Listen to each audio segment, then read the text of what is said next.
Gempa bumi besar mengguncang semenanjung Kamchatka, Rusia pada Rabu 30 Juli 2025 dengan kekuatan mencapai magnitudo 8,8. Getaran itu tak hanya berdampak pada bangunan, namun juga memicu tsunami setinggi 5 meter di wilayah timur jauh Rusia itu. Bahkan tsunami pun terpantau mengancam kawasan pesisir Jepang, Alaska, hingga Guam. Beberapa wilayah di Indonesia juga ikut kena dampaknya meski hanya beberapa sentimeter. Namun lebih dari itu, gempa dan tsunami Kamchatka menjadi pengingat kelam akan keberadaan sebuah zona geologis berbahaya di bumi yang disebut sebagai cincin api Pasifik atau Ring of Fire. Wilayah ini dijuluki sebagai sabuk neraka karena menjadi rumah dari ratusan gunung berapi aktif dan penyebab dari 90% gempa bumi di dunia. Namun, Kamchatka bukan satu-satunya titik rawan. Indonesia juga berada tepat di jalur yang sama dan menyimpan potensi ancaman serupa. Apa sebenarnya Ring of Fire itu? Mengapa wilayah ini begitu aktif dan berbahaya?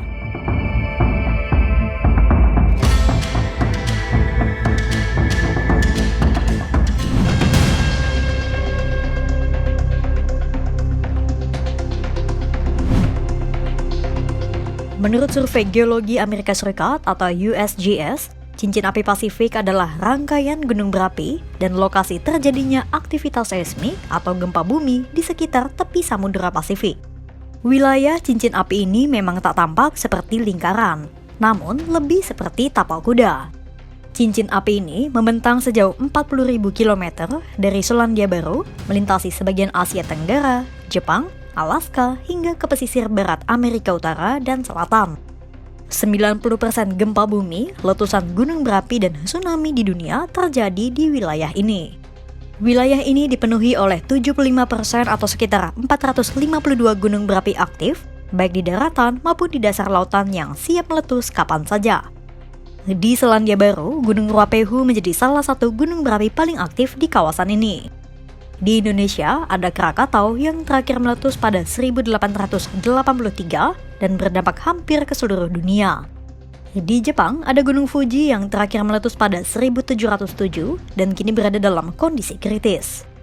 Sementara di bagian timur cincin api, ada Gunung Popocatépetl di Meksiko yang menjadi salah satu gunung berapi paling berbahaya di kawasan cincin api. Para ahli memperkirakan ada sekitar 800 juta orang tinggal dalam radius 100 km dari gunung api aktif di jalur Ring of Fire. Lantas, bagaimana cincin api bisa terbentuk?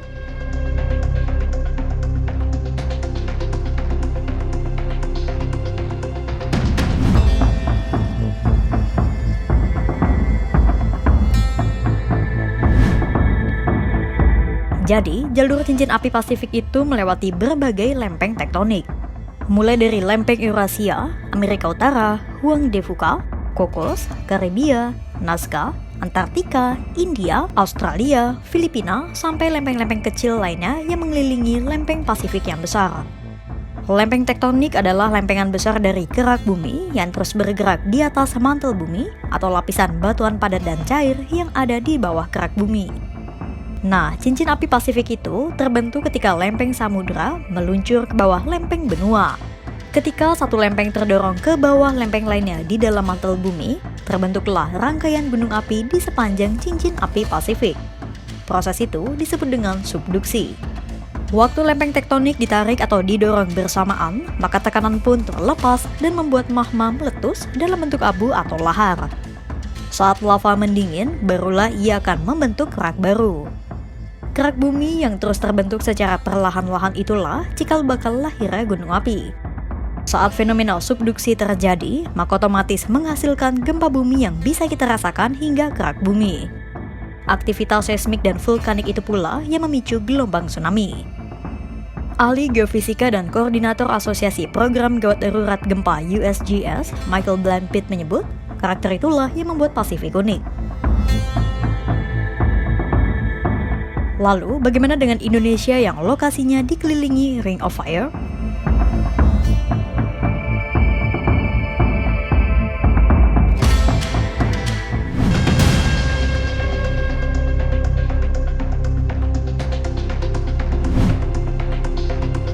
Indonesia menjadi wilayah yang rentan mengalami gempa bumi karena berada dalam jalur Ring of Fire.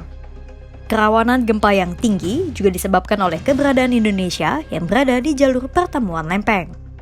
BMKG mencatat Indonesia berada dalam jalur pertemuan 3 lempeng tektonik, yakni lempeng Indo-Australia, lempeng Eurasia, dan lempeng Pasifik. Lempeng Indo-Australia bergerak relatif ke arah utara dan menyusup ke dalam lempeng Eurasia. Sementara lempeng Pasifik bergerak relatif ke arah barat. Jalur pertemuan lempeng itu berada di laut. Jadi, kalau ada gempa bumi dengan kedalaman dangkal, maka ada pula potensi tsunami. Alhasil, tak hanya rawan gempa bumi besar, Indonesia juga berpotensi mengalami tsunami.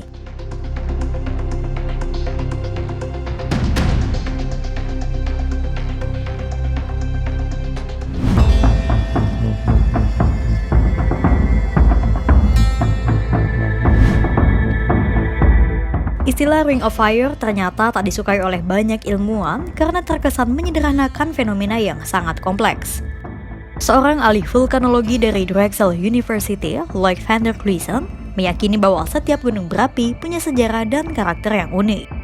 Dari sudut pandang penelitian, akan lebih efektif mempelajari setiap gunung daripada mencoba menghubungkan semua gunung-gunung api di Ring of Fire yang disebut van der Cluyssen tidak memiliki keterkaitan geologis. Setiap gunung berapi di cincin api Pasifik ini punya karakter unik dari jenis magma, kedalaman kantung magma, hingga cara meletus yang berbeda. Tak heran jika Ring of Fire menjadi pusat perhatian ilmuwan dunia. Para ahli bahkan menyebutnya sebagai laboratorium alami untuk mempelajari gunung api dan gempa. Tak hanya vulkanolog, para seismolog juga menjadikan Ring of Fire sebagai objek utama. Karena banyaknya potensi gempa bumi, letusan gunung api, dan tsunami di masa mendatang, maka pemerintah, ilmuwan, dan responden darurat kini berkolaborasi untuk lebih memahami resiko.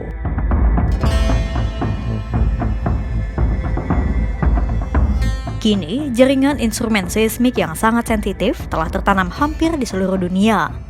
Jaringan instrumen itu memungkinkan informasi tentang gempa bumi dan bahaya berikutnya seperti tsunami bisa disebarkan ke seluruh dunia dalam hitungan menit bahkan detik.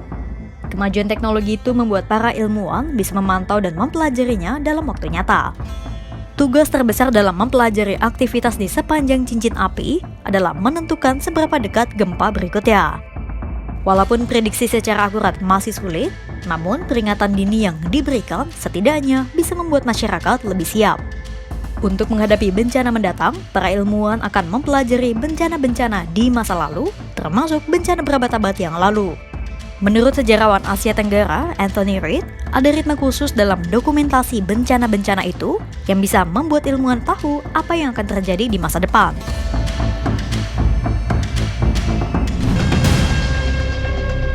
Cincin api Pasifik bukan sekadar fenomena geologis. Ini adalah pengingat bahwa di balik keindahan gunung-gunung dan lautan yang mengelilingi Samudera Pasifik, tersimpan kekuatan alam yang bisa berubah menjadi bencana kapan saja.